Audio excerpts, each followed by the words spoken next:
talk about funny shapes in nature. You mean like clouds? Sure, clouds, but also trees and also plants and shrubs and anything else. Obviously, like clouds give us shapes all the time and they're ever changing. And they do. Obviously, those shapes are based on our perspectives. It's true. But I do love it when I wander into, I mean, I'm sure somebody somewhere is like, oh my God, look at this stone in the shape of a heart. I think it's Moira Rose. Look at this stone, David, in the shape of a heart. I mean, there have been so many times when we've been in the desert, rock formations are also like, or the perspective of what you're looking at, depending on the shadows of the time of day. Oh, yeah. Like when we were hiking in Mosaic Canyon, we saw what looked like the face of like the Scream from that is Munch's true. We The did. Scream, like twice. So, and that was Mosaic Canyon in Death Valley National Park. Yes. Yeah. Yes, we did see that. That was fun. Yeah. That was fun. I love it when things like that happen. Mm-hmm. You know, thinking about like the Cholla cactus garden too. Yes. And also known as teddy bear cacti. I mean, they do kind of look like that. Yeah, and Joshua tree. Mm-hmm. I mean, they definitely have like, and even Joshua trees. I mean, that was, you know, the Mormons thought the shape of the tree looked like the prophet Joshua. Or hands reaching up to the heavens or whatever. You know, I do feel like we're always looking for meaning in nature around us, of course. Well, I think it's pattern recognition. I think our brains are seeking. Yeah. I, though, really appreciate when that pattern recognition is comedy, you know, and humor. Sure. And like, obviously, like it's a Joshua tree. It could be like hands reaching up to the heavens. It could also be like, you know, a Muppet. Yeah, sure. Or something like that. You know, I do love it when that happens. I think a memorable one for me is when we were in Petrified Forest National Park. There are definitely pieces of petrified wood that looked like other things. Oh, yeah. I was like, oh, this looks like a weird experimental art piece from someone in Williamsburg, Brooklyn, or something like that. Or, you know, in their freshman year of college. Right.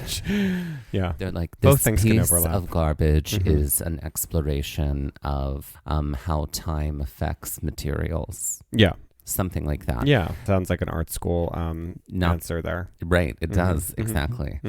And as somebody who went to art school, was that often the case? Or did the teacher see through that nonsense? I mean, we always had to have like critique. And so, yeah, that was like kind of like people would BS their way through that like real hard sometimes. Like, well, I really thought that this is what I was trying to go for in the series of pieces. And it was like, was it really? I don't think so. Yeah. I don't think you have that. I'm going to give you a compliment right now. And that is that BSing your way through something. Like, I've never seen you BS your way through anything. Like, you're very honest. This is where the veil comes off. And it's like my entire life has been BS. Right, exactly. No, but like you care way too much about honesty and transparency than to, you know, be like, this piece of artwork that I don't feel like you can't stand in front of a piece of artwork that you don't feel confident about and try and like project confidence about it. Like that's not you at all in any kind of way. Because you're not confident. No, I'm saying like you put in the work so that you can be confident, so that you can say, this is what I was going for. This is what happened. And then if something, you know, went a different direction, then you can talk about it. But yeah, clarity all the way. Yeah. All the way. That's always been you.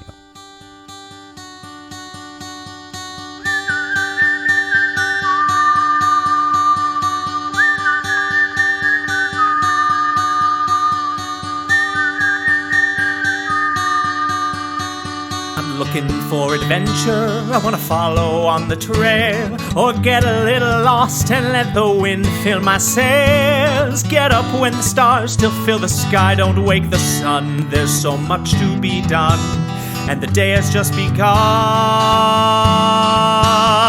Go where the postcards are real, you can feel. You can open your eyes and open your heart when you gaze at the national park. Follow you there. At the national park. At the national park. Follow you, I'll follow you there.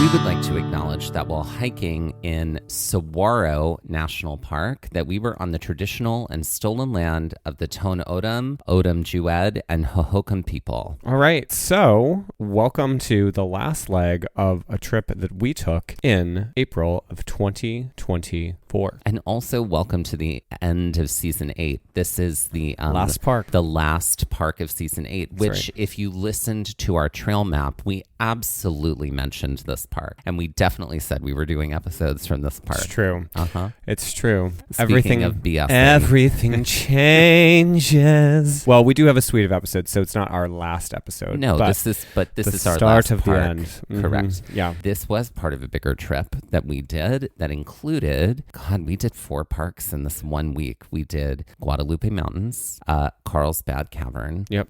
You can hear the episodes from those in last season.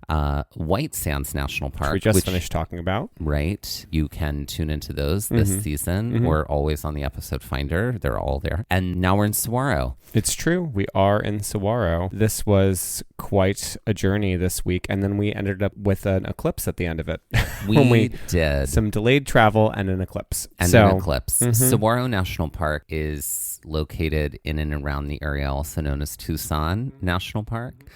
We had flown into El Paso. Near El Paso is Guadalupe Mountains and Carlsbad Cavern. And then driving away from there, you can very easily get to White Sands. Yep. So this was the first kind of like big distance we had to go to get to a park after pulling in or flying into El Paso. So after moving from the Guadalupe Mountains area, Carlsbad, New Mexico specifically, which is where we were staying, we spent a single day in White Sands National Park, then made our way to Tucson. So this was like kind of the third point on what would be a triangle, essentially, of our trip. After we hiked in White Sands, we dropped our friend, Becky Lomax, off, who was meeting one of her friends, not too far from where we were in White Sands. And from here, we had to drive 4 hours to Tucson, which is a pretty straight drive. Yeah. It's like just one highway the whole way there.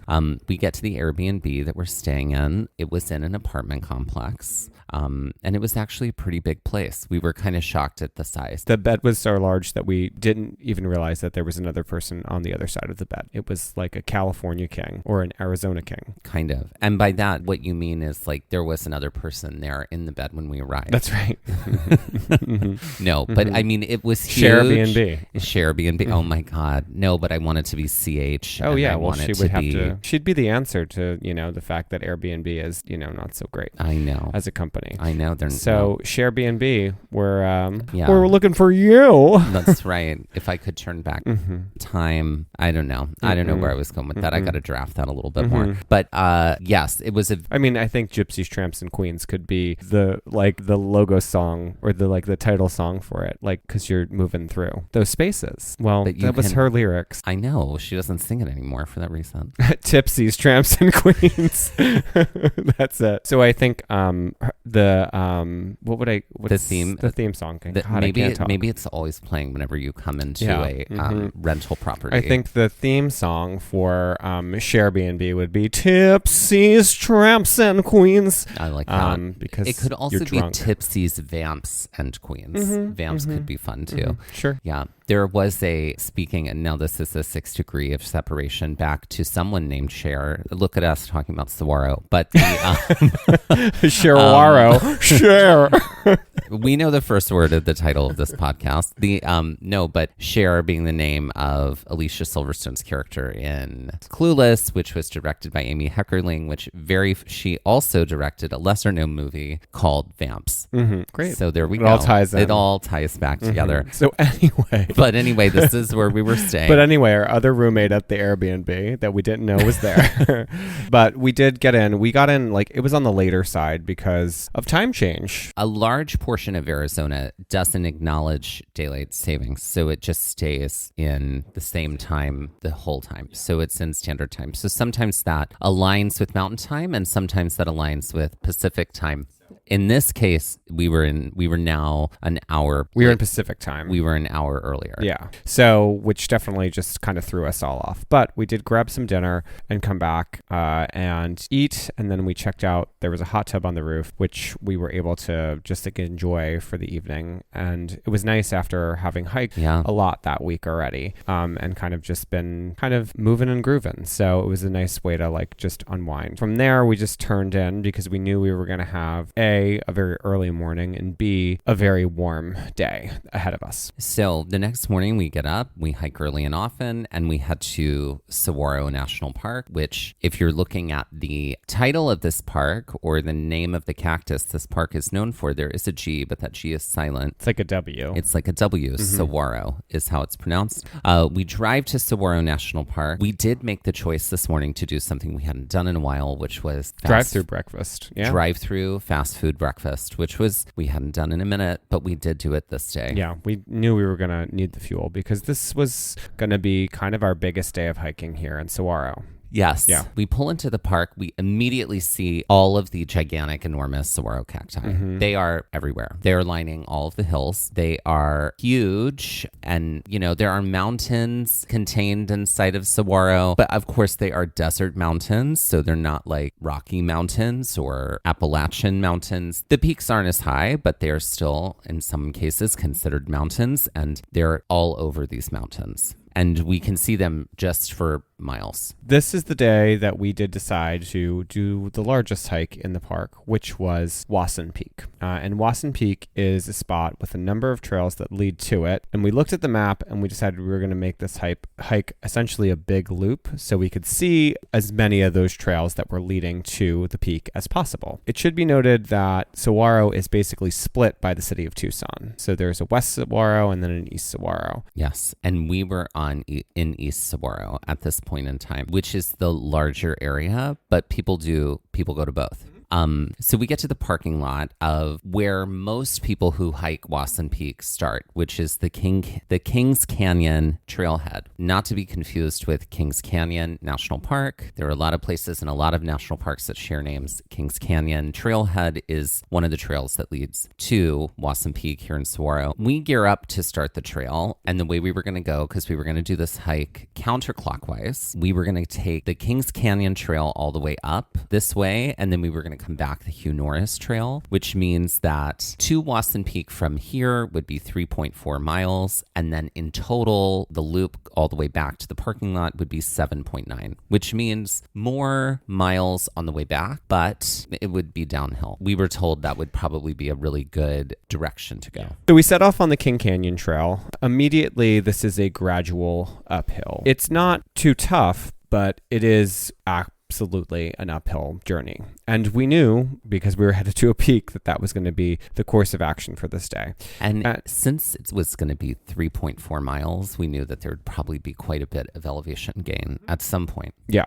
So when we're walking, we are on a wider trail that is running parallel to a wash that's down to our left. And for the most part, we're here in a little bit of shadow because there is like a ridge line that's to our right. So it's not full sun at this moment in time yet. We actually have reprieve from that. Even though we were starting early, we were still in a little bit of shade, which was good. We are immediately thrust into this saguaro forest with other cacti and other desert plants as well, but there are a ton of saguaro here. Yes, we are walking up the King Canyon Trail, not Kings Canyon, King Canyon Trail. The wash down to our left is the King Canyon Wash Trail. They have very similar names and they run basically parallel and they're almost the same distance. So we are up a little higher, but it's a great view of everything. And we're immediately in sort of like rocky hillside. Yeah. And it's gently curving around sort of the trail kind of does a little bit of curve around some hill area as it runs along the wash. As we're climbing, we're just, again, I'm fully living my life right now because we had done something that we had the pleasure of experiencing the year prior in Big Bend National Park, which we had arrived when there was a super bloom. So this was like an incredible sight to see, along with seeing the saguaro cactuses, which is kind of what, when you think of a cactus, it's sort of like the archetypal cactus. It's tall, it's got the arms that come up from it. Sometimes they're just single stalks, but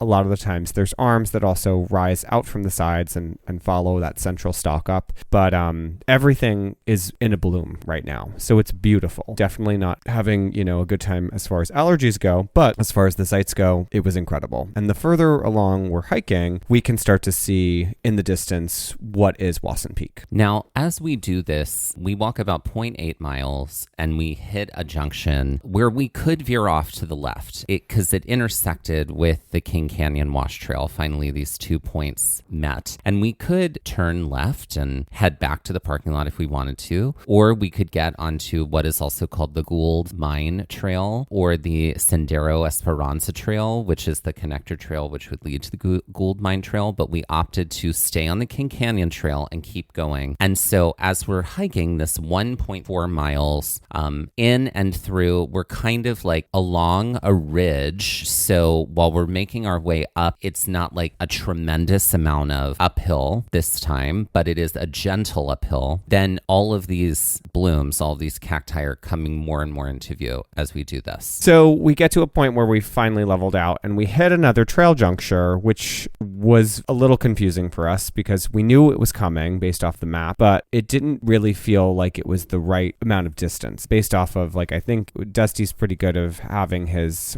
watch on that tracks distance. Our phones are doing that too. The watch is a little bit more accurate and we're like, this doesn't feel right. So we had a moment of what are we actually supposed to do? Because we had already gone about 2.2 miles. We knew we were only going about 3.4. Right. And we felt like we hadn't gone that far. Right. And we were like, surely there's more trail that we have to do before we like turn up to like head to this peak.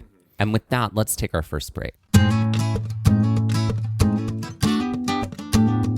Hey y'all, it's Dusty and Mike with exciting news. That's right. It's our episode finder. It's all about making finding our episodes even easier. Want to find more episodes about hikes in Shenandoah with over 10 episodes across 2 separate seasons? It would have involved a lot of scrolling and searching. Now, with our episode finder, you can find all those episodes with a few easy clicks. That way, finding an episode on Yosemite from season 1 is just as easy as finding an episode on Zion, Yellowstone, and Haleakala, all in separate seasons. With over 275 episodes in 35 different national parks, our episode finder will add ease when finding out more about hikes in these spaces. But it's not just about hikes by national park. We've categorized our entire library so you can find hikes by state, hikes by terrain, and hikes by difficulty. And all of our Trail Mix episodes are there too, so you can easily find our science-based episodes, interviews, and more. Planning a trip to Colorado and want to hear more about our adventures there? Want to grunt it out on some really tricky trails or learn more about glaciers, grasslands, and mountains? Just click the link in our show notes or on our Instagram bio, and it pops right up. You can also head directly to our website and look for the episode finder at the top of the navigation bar. Conquer one hike in one national park, one park at a time, with just a few clicks with our episode finder. Happy trails!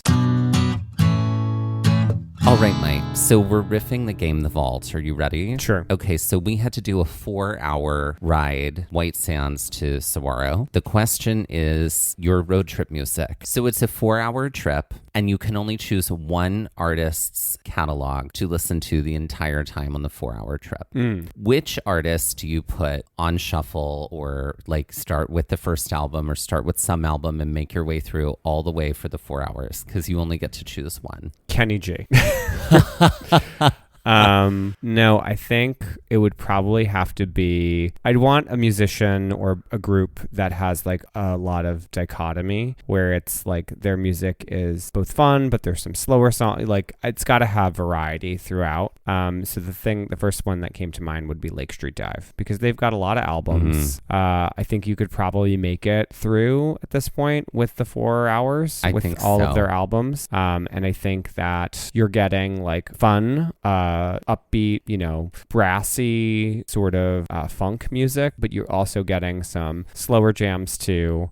There's definitely sing-along songs there. If you don't know Lake Street Dive, that would be someone I would go beginning to end with. Yeah. I love that. Yeah. What about you? Immediately what came to mind for me was ABBA, because it's such a why not, right? I'm going to challenge myself to choose something other than ABBA. So, because we have done that. We've literally just put ABBA on shuffle while driving, and we put Lake Street Dive on shuffle while driving. I feel like their catalog though is tricky. Like ABBA Gold is great, and like their albums are great, but I feel like the greatest hits has really mined everything. Oh, it has. Except for sure. If it wasn't for the Nights, because that's like a sleeper song that came out of nowhere, and that's a great song. It's a great song. That's a great song. Yep.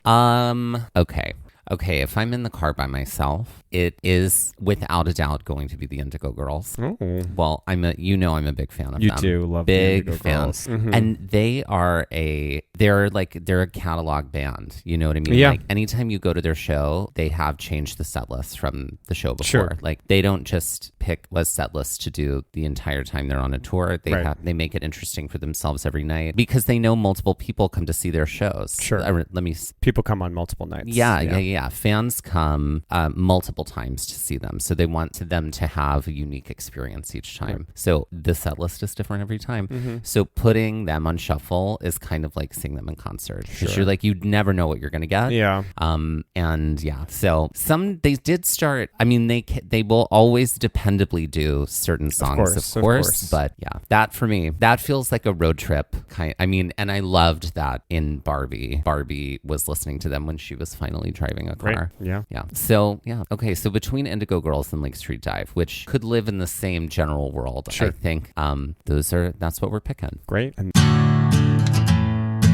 Okay, so I just want to start off by saying, like, this is a really fun trail, and I remember this trail very fondly because there are so many memories that I have with it. No, but this is absolutely a trail I'd do again. Yeah. So we're standing here at the intersection of the King Canyon Trail and the Sweetwater Trail. Mm-hmm. Now, we had a moment where we were not sure if we needed to get on that Sweetwater Trail. Luckily, we did not, because that would take us fully to the other side of the park. Yeah. And not to Wasson Peak. And we were actually way closer to Wasson Peak than we thought. Yeah. Because we only had about 1.2 miles left. But guess what? Lots of elevation. Oh, over the next 0.9 miles was where we gained all of the elevation with this park, with this trail, with this peak. So this trail is definitely gaining over 1,000 feet in elevation gain very easily. Mm-hmm. And the majority of it is about to hit us right in the face. So we don't get on the Sweetwater Trail. We start to make our way up this leg of the King Canyon Trail, which is immediately steep. So right here we have our first of many fun bird sightings in this park, and it's quails. We love a good quail. We do.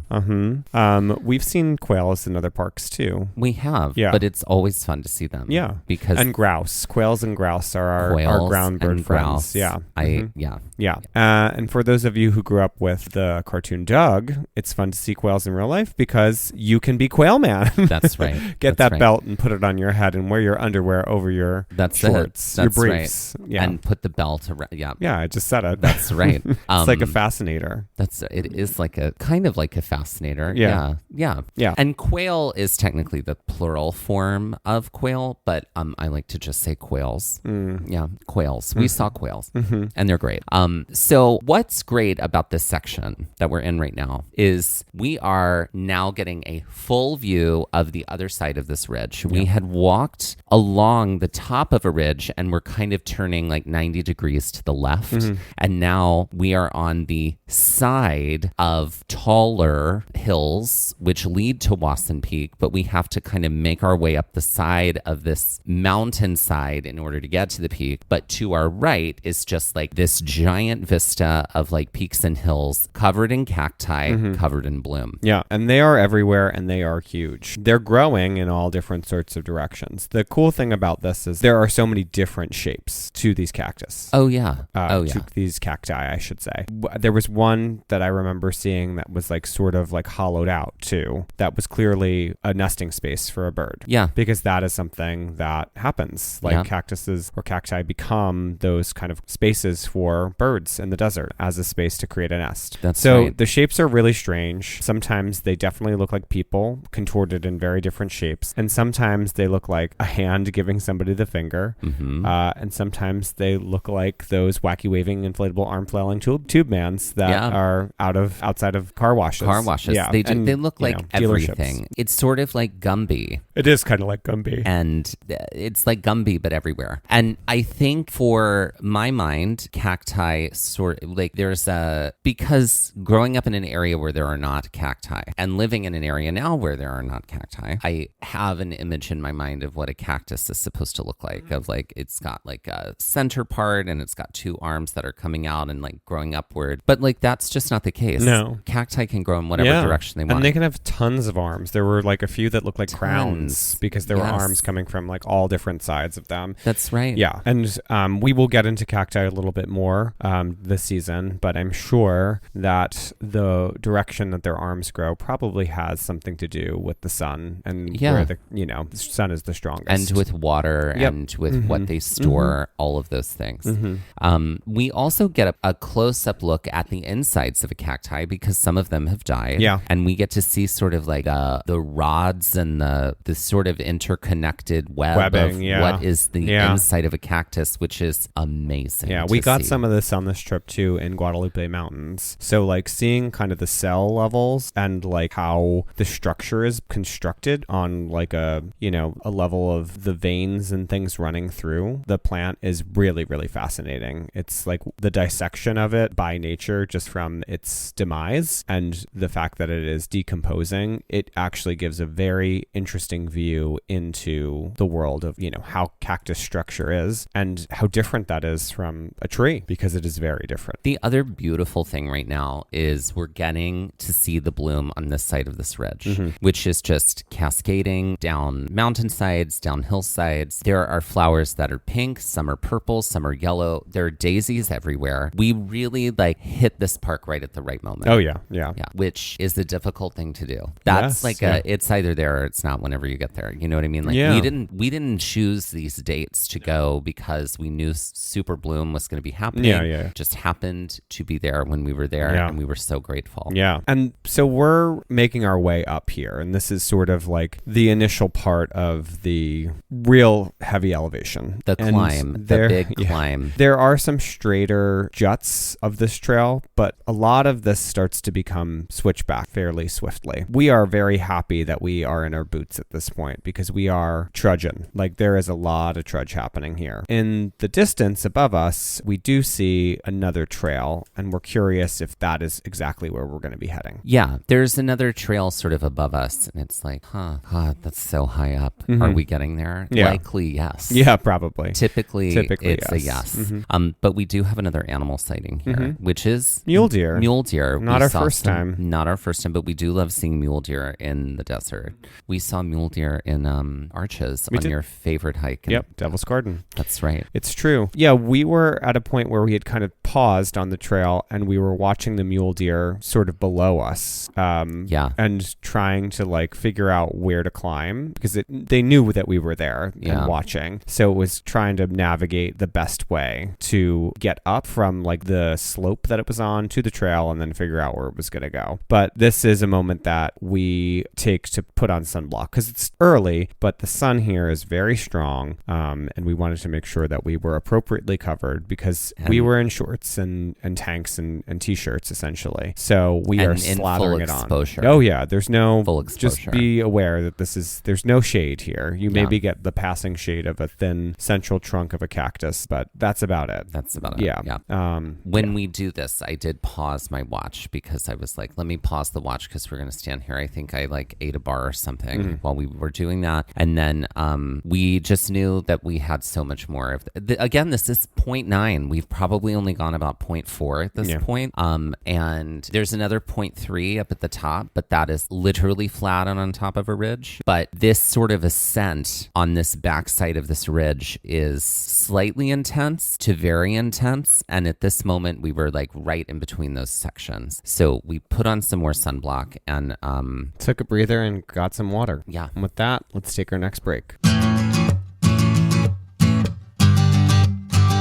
Ladies and gentlemen, please welcome to the stage Celine Dijon. Celine Dijon. And I am the greatest mustard in the world. In the world. In the world. That's right. Mm-hmm. Come with me on this journey Mm-hmm. while we eat mustard together.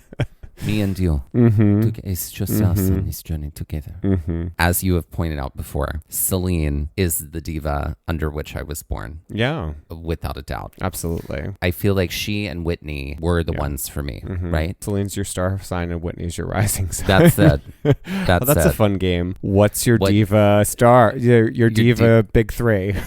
For another time. Oh my God. For another time. Okay. For next episode, when we come off of Wasson Peak, we're going to play that game. Great. So, diva star signs. Diva big three. Diva big three. Okay. So, Celine Dijon. I mean, it's got to be, there's no way she's not a Celine impersonator, but what do we do with the Dijon? I mean, I think she is a pretzel queen. She is, all of her outfits are pretzel and mustard inspired. I feel like when I think of mustard, yeah, I get it for hot dogs, but I'm like a ketchup and mustard kind of person when it comes to hot dogs. Mustard for me is like, give me mustard with a soft pretzel. Like, I feel like she's got a lot of pretzel. She's got like chunky white jewelry that looks like big salt Pieces crystals. Of salt. She's got like a giant, like instead of the heart of the ocean, it's just a giant chunk of salt. Yeah. I like that. Yeah. I like that. Okay. Yeah. And it's like, I mean, because it's Dijon, I feel like we need to lean into the French food of like fondue. Well, I mean, also she's French Canadian, so it works perfectly. It does work perfectly. Yeah. So enjoy this Dijon. Okay, great. I want her to, and she does a double act with Grey Poupon and also honey mustard. Honey mustard is her daughter. It's a triple act. It is. It's a triple act. Grey Poupon is, I think, the drag king. He's the drag grandfather. Yes, exactly. Yeah. Who looks like Renee. Oh, R.I.P. I know, but I feel like it works. Honey mustard could be their child. I want her to do Celine parodies or parodies of Celine music that is about mustard. That's what I want, right? Like, I don't, what would we do? It's like she'd sing Because You Loved Me to a bottle of mustard. Or what would My Heart Will Go On be? I think we could take like Where Does My Heart Beat Now to like where does my mouth eat now, or something like that, right? Yeah. With there's got to be mustard. It's food and mustard involved, but it is elevated, and it's not like that neon yellow mustard. No, it's like stone ground. Thank you. Exactly. Yeah. We know the best kind of mustard. The best kind, because we're not spicy messing, brown. We are not doing like mustard from McDonald's or from the ballpark. No, we're doing elevated posh mustard. I mean, and that's obviously her merch, right? That's right. And I think everything is sort of like decked out and opulent the way that she is in her home. So, ladies and gentlemen, please welcome to the stage Celine Dijon. All right, so here we are. We're still on the ascent up to Wasson Peak. We've got less than a mile left. Yeah. After doing this section of the ascent, had forgotten to start the watch again, so I didn't know how much further we had to go. So I lost count and I lost the elevation gain. Yeah. So it was only based on like guessing and assumptions now. Yeah. But it's super hot now. The sun is direct. Yeah. And you're hiking a little further ahead. Yeah. And we are now in a section that is very switchbacky. So it would be to a point where I would get to the corner of the switchback and start up a little bit. And then as soon as you were below me, I would wait a little bit, you'd get to the corner, and then I'd hike a little bit more, is sort of what was happening here. But this is a point where we have reached a pretty high elevation and the sun is fairly high now, even though it's still early in the morning. And we are just trying to like kind of bust it out right now because we are in the grunt part of the trail where things have started to get like the grade is much more intense and there's a lot more elevation to gain in a short amount of time. Yeah. This is also a section where we are just continuing to see the incredible bloom that is all around us. And I just was so mesmerized by everything, including the poppies that we saw. Poppies will put them to sleep. That's right. That's right. Mhm. My Margaret Hamilton. May she rest in wickedness. And I say that with love and peace. But the some of these poppies were some of them yellow. And they were not like the red poppies that you see all the time, but some of them were yellow. But I remember in this moment, I was full of rage. And yes. What's funny is I don't remember why. I don't remember why I think you was were mad. hot and that's Hungry. why. And hungry. I think you were just like, and tired. I think you were like, I hate elevation. I hate going up. And like, I know. You were did like hate a pouty child. And I was like, oh, God. Uh-huh. I'm like, I'm not even going to try right now. No. I'm like, just going to be like, all right, kiddo, we're almost there. Yeah. There'll be orange slices at the top. Kind of. That's what I was feeling. Yeah. You were definitely pissed. And I was like, oh, God, he's real mad. And I don't, again, I was just like, I think it's just like, oh, well. Now I am in a different place with myself than I was in that moment. But now I like know that. I know when I'm doing uphill, like, oh, okay, great. So when I do uphill, I don't feel tired. I just feel angry. And it's like, oh, okay, well, that's just normal process. So like, now I'm much better about making sure that none of that gets projected anywhere, you know? Now. I don't think I projected But this was any of that at you. 2024, and we'd been traveling together for so many years. So talk about projection. I just felt like a screen at that point. Oh my God. I was exhausted. It was hot. It was so steep. It was so steep. Yeah. Yeah. As we're making our way up, we look and we're like, I think that's it right there. This is a lot of false endings. That's this trail. It right there. False ending trails. We get a small set of switchbacks. We're getting closer to the peak, and quickly we see lies. Yeah. So many lies. Yep. It was like falsity after falsity. Yeah. And because everything looks like it could be the peak. It's like a trail with like 3 or 4 endings. It's very similar to it's Guadalupe Return of the Peak. King. Yeah. Right. Yeah. Because Guadalupe Peak in Guadalupe Mountains was the exact same way. It was like, oh, I think this is the last little bit. Nope. You got like 3 miles left. It's not that much, but we definitely still have to keep climbing. And you are like flying into a rage at this point. Like, you know. Now, but I want to describe Tantrum. sort of what it looks like. I'm not screaming and throwing a tantrum. What's happening is you're hiking ahead and I'm behind and I'm just like with every step. And like, that was just how I was processing it that day.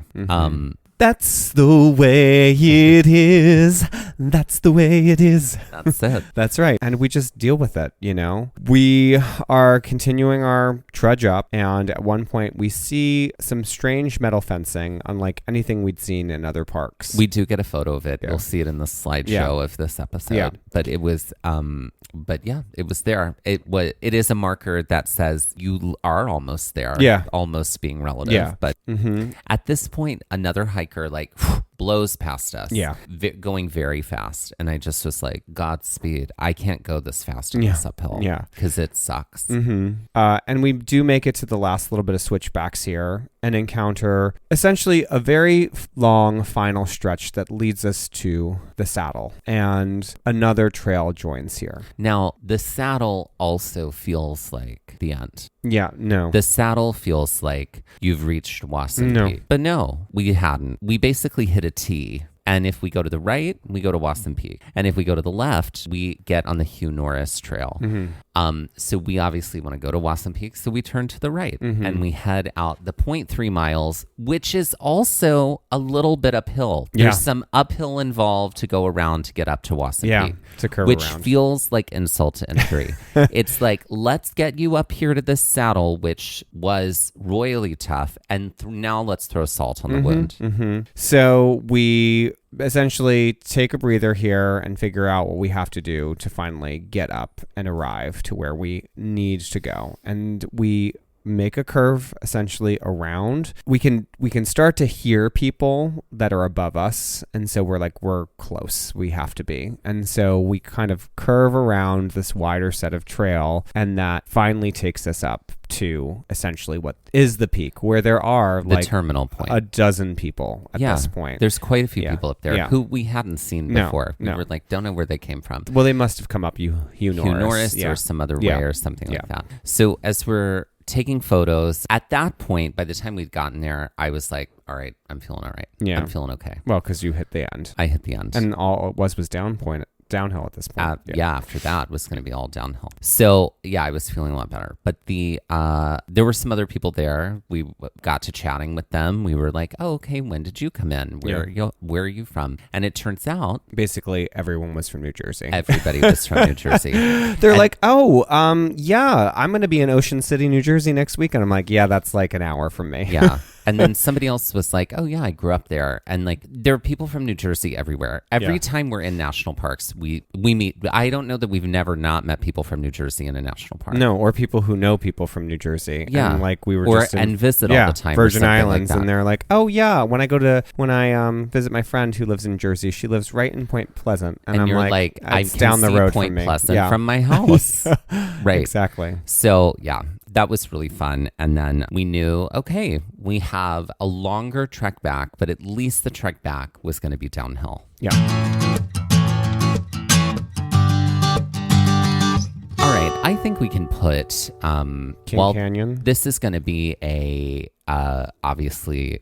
technically a 2-part episode, even though the next episode will have a different trail name for the title. I think we can put the King Canyon Trail up to Wasson Peak on the Karen Stone scale. Yeah, I'm going to give it a 7. I think that it's, especially because you're kind of immediately in incline, and that incline is gradual, but then as soon as you hit the hefty section of the trail, past Sweetwater Trail, that junction, you're pushing yourself very heavily to get up. And the switchbacks plus the false endings definitely make it feel like a longer trail than it should. So a 7 from me. What about you? I'm giving it an 8 because of that section in the back end. Yeah. It's steep, short switchbacks, fully exposed. It was tough. It was tough. I say that like there are trails we've done that are tough that I never care to do again. Yeah. You'll never catch me on the Grinnell Glacier Overlook Trail off of the High Line in Glacier National Park ever again. Not once. But this was a trail I would certainly do again. It was really fun, and it's unlike anything else because of all the saguaro.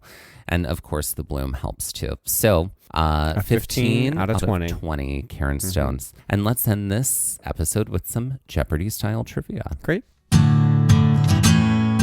All right. Mike, I will get us started today. Great. So I was inspired by all the false endings of this trail. And so this category is called lies. So the way this works is it gets progressively more complicated as it goes on, of course, because the clues get harder. They're worth more points. But what you will do is I'm going to give you a statement, and then every answer you have to say lies, and then you have to say the statement again with the correction that needs to be made. Because I've stated something that false. Is not true. Okay, great. Ready? Yep. For 100. Stevie Nicks rose to fame as the lead singer of the Bangles. Lies. Stevie Nicks rose to fame as the lead singer of Fleetwood Mac. Correct. Okay, you get how this goes? Okay, for 200. Pablo Picasso is a 19th century German impressionist. Lies. Pablo Picasso is a 20th century Spanish cubist. There we go. Okay, for 300, which I did know that. I mean, I have the answers here, but yeah. For 300, Romeo and Juliet is considered Shakespeare's longest play and is said to be inspired by the death of his wife, the actress and star of Princess Diaries, Anne Hathaway. Lies? Yes. Well, we know it's going to be lies. Macbeth is considered? Oh, no. What were you going to say before that? Hamlet is considered to be Shakespeare's longest play, and it is inspired by the death of his son, Hamnet. That is correct. Good job. Yeah. No, Macbeth is not one of his longest plays whatsoever. Okay. I think it's one of his shortest. Oh, okay. Yeah. For 400, Parked and Wrecked is a streaming series produced by Prime. It ran for 9 seasons, and it starred Kate McKinnon as Leslie Knope and also Andrew Scott. Lies. Parks and Rec is a show on NBC that ran for 7 seasons and stars Amy Poehler and Andrew Scott. There you go. Yeah. Or Adam Scott, sorry. But don't you want to see Parked and Wrecked? I'm parked and wrecked. That was me at the end of this trail. Parked and wrecked. Okay, for 500. In the 1970s, pterodactyls were placed on the endangered species list because the shells of their eggs became too soft, which was revealed to be caused by the consumption of microplastics and is detailed in Rachel Darwin's tell-all book, Loud Winter. Lies. In the 1970s. In the 1970s, bald eagles were placed on the endangered species list because of DDT, and and this was documented in Rachel Carlson's book, Silent Spring. Rachel Carson's book, Silent Spring, right, which is not Loud Winter. No, Loud Winter is great. But yes, correct. Great. Nailed it. Great. That was fun. Okay, my Jeopardy was inspired by the term super bloom, and I called it super duper. So this is just, you're going to need to give me the term that has super as the starting word, essentially. Okay, great. So not as creative as Lies. But for 100, this term, which may mean extra, extra large, was also part of the title of the 2004 Morgan Spurlock documentary about eating McDonald's for 30 days straight. What is super size me? Correct. Well, And super size is the word. He's no longer with He's us. not, no. No. For 200, this term is a way to describe these bands: Cream, Velvet Revolver, The Traveling Wilburys, and Crosby, Stills, Nash & Young, which are made up of already established and popular musicians in their own right. Oh, what is a supergroup? That's correct. Okay. Yep. I don't care what my teachers say. I'm gonna be a blank, and everyone is gonna dress like me. Wait and see when I'm a blank, croons Jill Sobul on the Clueless soundtrack, which could also describe Naomi Campbell, Linda Evangelista, or Cindy Crawford. What is supermodel? That's correct. For 400, this term could be used to describe Sherlock Holmes, Hercule Poirot, or Olivia Benson. What is a super detective? I'm looking for another word for detective. What is a super cop? What is a starts with an S. super sleuth? That's right. And for 500, this term is a highly reactive oxygen species produced by the one-electron reduction of molecular oxygen. What is a super amoeba? Think about oxygen. Read it again. This term is a highly reactive oxygen species produced by the one-electron reduction of molecular oxygen. So it's an oxygen species? So what would something like if when metal rusts, it does this? It turns color. But it does this. It's a specific scientific term. It oxidizes. There you go. So it's a super what? A superoxidant? A superoxidant? A super superoxide. Oh, a superoxide. Oh, fun. Okay, I didn't know that. That's great. That's great. And that's super duper.